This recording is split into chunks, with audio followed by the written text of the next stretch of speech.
gotten to that stage where these white folks are learning the hard way. They are now learning to know what to say when they're on camera. They are now learning to know what to say when they are on their job and duty, because you can imagine a police officer, a corps member that is called to serve the country, saying all this type of thing. I think he wanted to find himself a new career by not only relying in the government to always pay him, but he wanted to his account to start making some small coin for him. So the only thing he can do to capture people's attention is to put on his police uniform, sit down, and analyze what he is not even supposed to. As an officer, guys, a lot is happening with this content creation journey thing. Honestly, is it not better if you know that you are done with this job, pull the uniform, keep one side, and know that you are done with the government's work, that now you want to analyze and do full-time content creating? But this particular man actually got his axe whooped. Anyways, welcome to the channel. My name is Sonia. If it's the first time tuning in, subscribe, like, comment, and share. Credit belongs to the original creator of every clips and stitches we use in our today's episode. And guys, with that being said, let's dive right into this video so that you can see with your eyes and also hear with your ears, and then let me know what your thoughts are. Let's get right into it, guys. Being called racist is not something I've ever been called in my life, and it's a little disheartening because, like I said, where I'm from, it's just not a thing, you know. Gotta stop you right there, Deputy Crow. Before I jump into this, I'm gonna explain to you what you just said. You've never been called that, and where you're from, it's not a thing. It's not a thing for you where you're from. You can look through this playlist for a video called Decentering, and that might help. We can come back to that if we need. The reason we're here today is you made a list of ways you like to mess with civilians while you're doing your job as a public servant. This is going to piss you off. It's so much fun. You know, we pass each other like such. I like to hit my brakes. Get the blood flowing. You know what I'm talking about? Really, I'm helping you out, if you think about it. Figured I'd let you in on a couple of fun things that I like to do. Are we just fucking with you? Also, it was really gross that later on, after you took the videos down, you said, I took the videos down personally. They didn't win. No, I didn't get fired. No, they didn't win. So let's talk about the history of your job. You chose this job, and in America, there are 700 to 800,000 people who do that job every day. Ish. Hard to keep track. You guys won't hold still when we count. Now, that being said, I'm sure there are dozens of good ones. You probably think you're one of the good ones, don't you? Let's just jump back in time to what your job originated as, okay? In 1865-ish, again, America's real lax with this kind of history and dates, so. Your job used to either be patrols or catchers. That was your job. Ultimately, it morphed into what you do today as a living. Here's what some of those responsibilities were. Your job was to capture runaways, to prevent revolts, to enforce laws restricting enslaved people's movements. That is what your job was at its core when it started. It didn't even have the title that it has today until around 1838 in Boston, where the very first change happened, let's call it. It was modeled after the British system, which really just started a few years earlier in 1829. This was really the change from it being volunteer and informal to publicly funded and organized. 1845 rolls around, New York gets their first one. 1851 rolls around, Chicago gets its first PD. Probably notice there's some in-between time between 1865 and 1838, right? So it didn't become this role until 1865. This was really the start of the formality in 1838, but there was some lead time in between there where it started to kind of take shape. Things take time. Let's blow past that to 1865, where we get what's called Act codes starting. During what's called the Reconstruction era, it was your job to enforce these black codes. You might be wondering what a black code is. Don't worry, I had time. A couple examples were curfews. It was your job to enforce curfews, specifically for black people, hence the name. Also, yearly labor contracts. African Americans were often required to sign yearly labor contracts to white landowners or their employers. If they refused or failed to fulfill the contract, they would be fined or forced into unpaid labor. It was also the job to prohibit occupations of certain types for certain people. Again, we're talking about black codes specifically. I'll let you guess what people we're talking about. It was your job to prevent land ownership, specifically limits to land ownership that people could have if they were African American. Vagrancy was another thing. It was your job to enforce vagrancy. This one here is called apprenticeship, and it might be the most sinister. African American children who became orphans were forced into labor. It was their job to go to work, and it was your job to enforce that. Fast forward to the mid-1800s, we move to what's called Jim Crow era, where you enforce more things. It's your job to enforce the suppression of boating. Speaking of that, make sure you go to this website here and make sure your boating registration is still active. It's also your job to suppress civil rights protests. Hear that. It was your job to stop people from trying to get rights that are civil. Civil rights. It was your job to stop that. I know, you're one of the good ones, I heard. One more of the things was racial etiquette. It was your job to enforce people to yield to whites on the sidewalk and to address white people with proper deference. I had to look up what deference means. You ready? It is to speak to someone with humble submission and respect. Now, all of that being said, if you can't see why messing with people is so far away from the necessities of your role or the need as a person who is white to correct the actions of other whites, specifically these because it's the job you chose, then I don't know what to tell you, man. You don't seem empathetic in your responses. That's why I DM'd you and told you to turn your comments on. You read it. You didn't. You don't seem sincere in your apology because, again, you said, No, they didn't win. and I know Massac County is aware of your actions. I don't know why people keep getting this job and not taking it with all sincerity. You have one of the only jobs where you can do what you just did online and on social media and then still retain employment with that employer. Somebody talks crazy to a customer at McDonald's, they're getting unemployed. Yet you still get to keep your job after not only that video, but making multiple previous videos talking about different interactions you've had with civilians. You need to do better. That's the honest ending to this. You just need to do better. You have extremely problematic responses. You have knee-jerk actions and sentences, which tells me that you're not fully equipped to do the role which you chose. The role that you chose.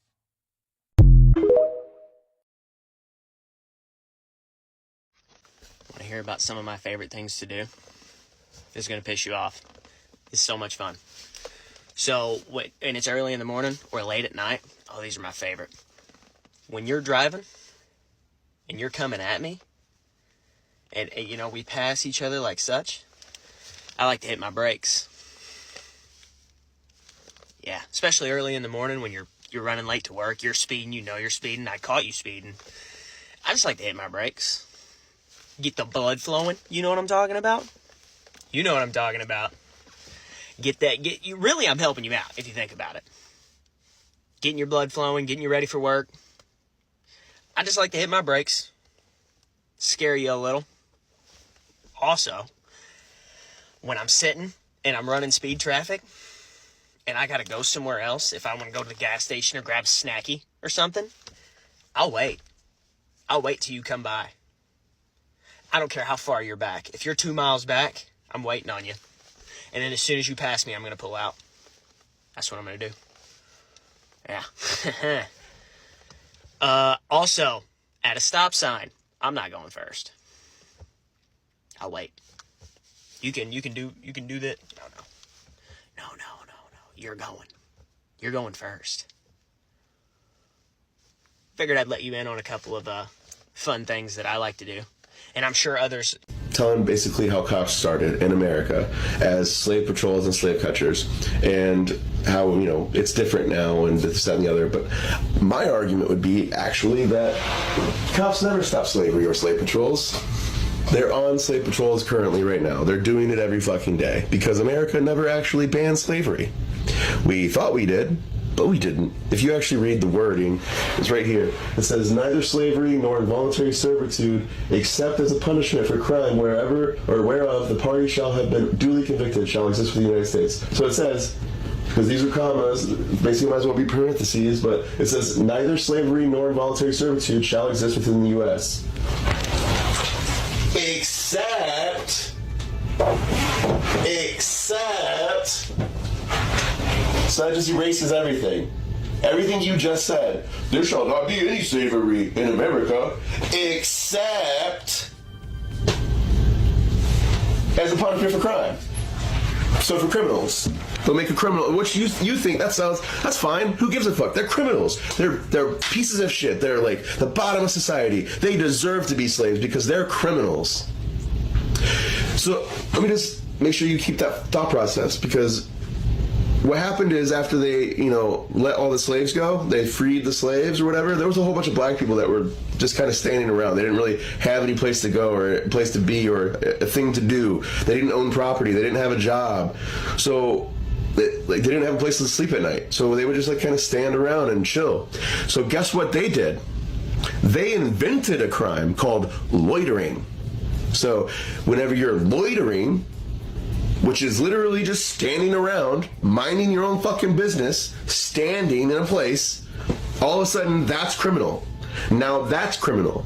So you can make that criminal a slave again. So all the black people that were just standing around, that didn't have jobs and didn't have a place to go, didn't have a place to sleep, they just made them all criminals again by saying that they're loiterers. That's exactly what they've done repeatedly. They did it with fucking vagrancy. They've done it with drugs. They've done it with pants sagging. I think it was in North Carolina or South Carolina. They passed a law stating that you're not allowed to show your underwear. And if you do show your underwear at all, then cops have the right to stop you and ask for your ID and do all this other shit to you and search you. Everything. Like a whole... Who the fuck is that attacking? Who is that targeting? You think it's targeting the people that sag their pants a lot? Stop and frisk laws. That was used illegally, or, well, I wouldn't even say illegally. They just fucking used it as a way to be racist. They saw a Hispanic person, they saw a black person, they would go up to them and stop and frisk them. And whether they did something or didn't do anything, doesn't matter. If they saw him for the 20th time, they would still stop that motherfucker and frisk him again. Which is unconstitutional. All of this shit's unconstitutional. I want you to understand that. The broken windows theory that they fucking have done. Broken windows policing. I'm telling you, dude, they do this shit purposefully to make sure that they can continue slavery. Because slavery was never stopped in America. We just changed who the owners were. So the owners of the slaves are now governments. The actual government, whether it's state, federal, local, doesn't matter. City, fucking county. The government owns the slaves. And then they pimp out the slaves to Walmart, AT&T, Victoria's Secret, McDonald's, Whole Foods. That's just 5. I asked for 5 examples and I got 5 examples. I'm pretty sure you could ask for 100 and they would give you 100. These corporations have benefited off of slave labor. They currently, right now in America, benefit of slave labor. We never abolished slavery in America. Every time a cop is putting a person in jail and that person is duly convicted of a crime, they're now a slave. Why do you think that the majority of, or the disproportionality of people that are in prison are black? Because this is still a racist system. Okay, I argue about systemic racism and interpersonal racism all the time because people get those two things very, very confused. And we've done a lot to fix systemic racism in America as well. But the one place that we haven't, because it's still codified into the fucking Constitution and hasn't actually been fixed or amended yet, is slavery. Straight up fucking slavery.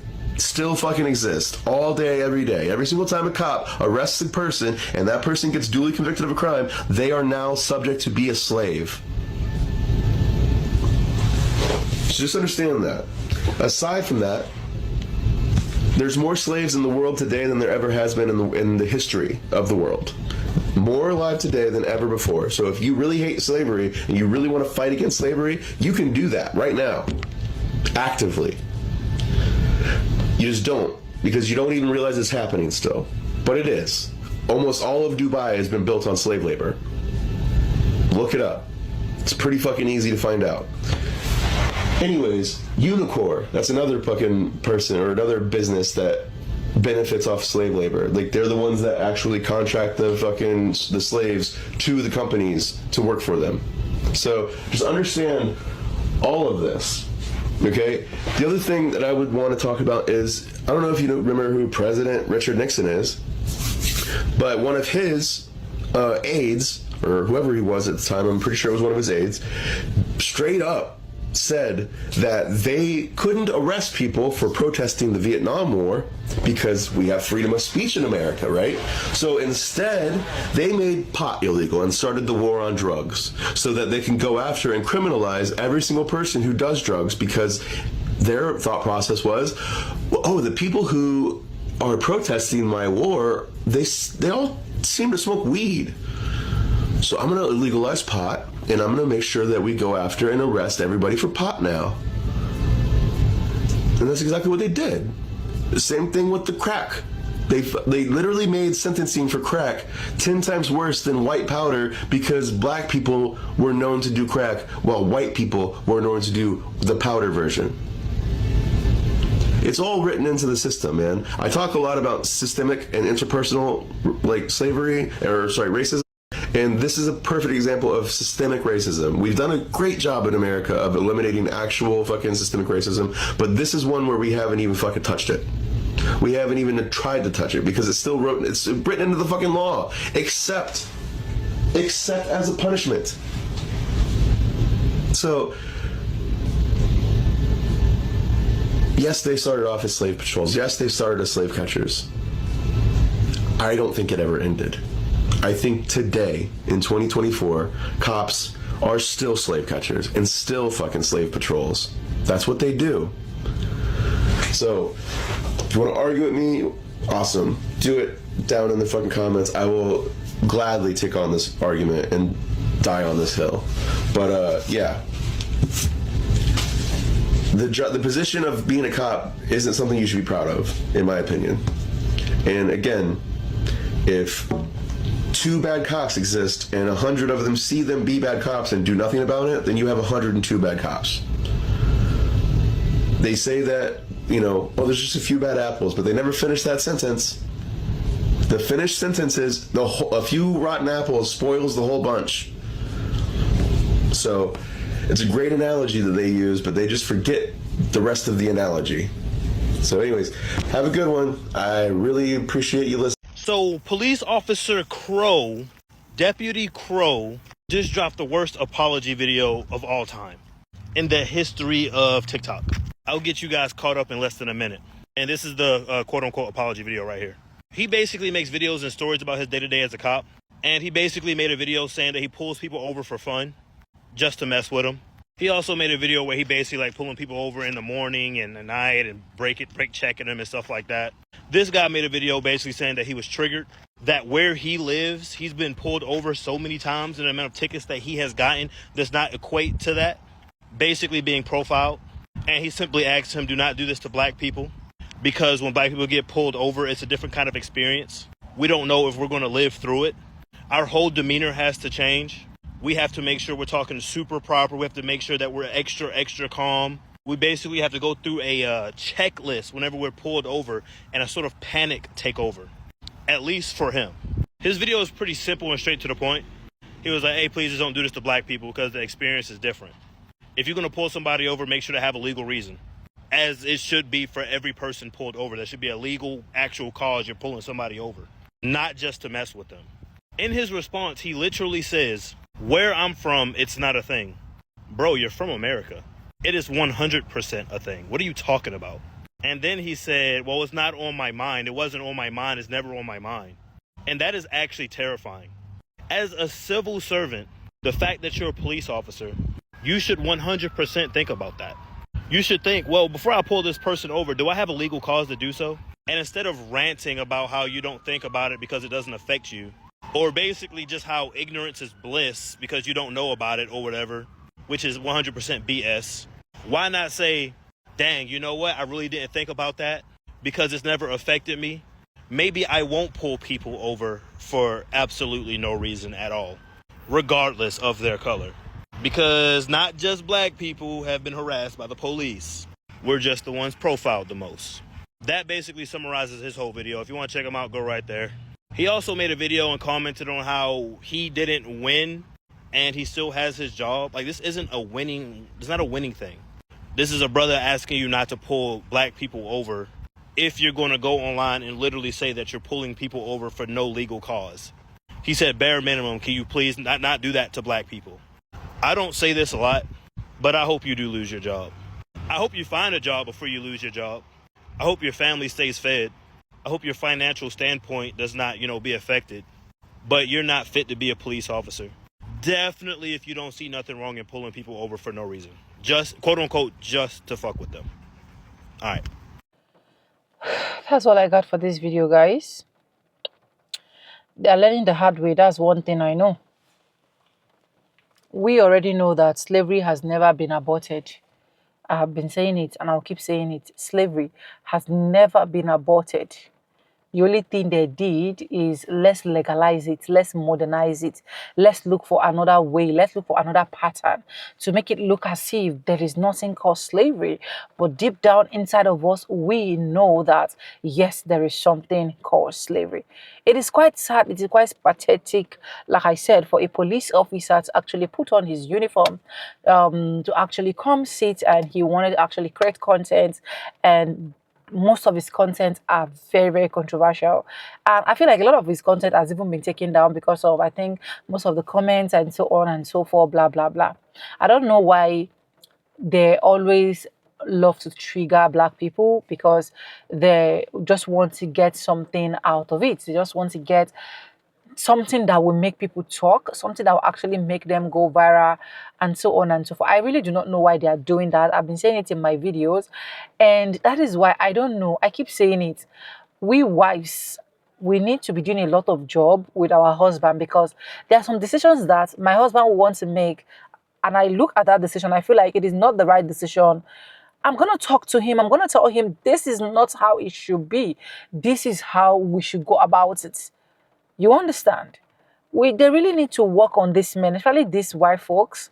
They really need to be worked on, honestly, because no respect for the uniform that you're even putting on that same uniform, sitting down and then talking, just saying what you know how to do best. But he actually got those responses he was actually looking for, and I think he got the FAFO, and some of his videos were like taken down. I was not happy that his videos were taken down, right? Because we are all on this street because we want to like get one or two things. But anyways, I just pray we should be able to keep doing better. And my advice goes to the black community: just try your possible best to educate your children and tell them what is right, what is wrong, because the society that we find ourselves now, it is not a society that is so much good for children to like be brought up without them being properly know what they've been brought up into. I don't know if you guys get what I'm trying to say, because it is quite alarming. If a police officer can do this, and we've seen videos of nurses, seen videos of doctors saying what they are not even supposed to say at the end of the day. But it is well, we keep our fingers crossed, and one thing I know for sure is black will rise no matter what, no matter how they're trying to twist the narrative and so on and so forth. Black people are blessed as far as I am concerned. Black people will shine. They're already shining, but they will shine more. That is one thing I know. Anyway, subscribe, like, comment, and share. Let me know what you think about this in the comment section. Credit belongs to original creators of every single clips and stitches we have in our today's episode. And guys, with no further ado, I'm going to be safe, and I'll see you guys in my next one. For now, bye guys. I love you guys. Mwah.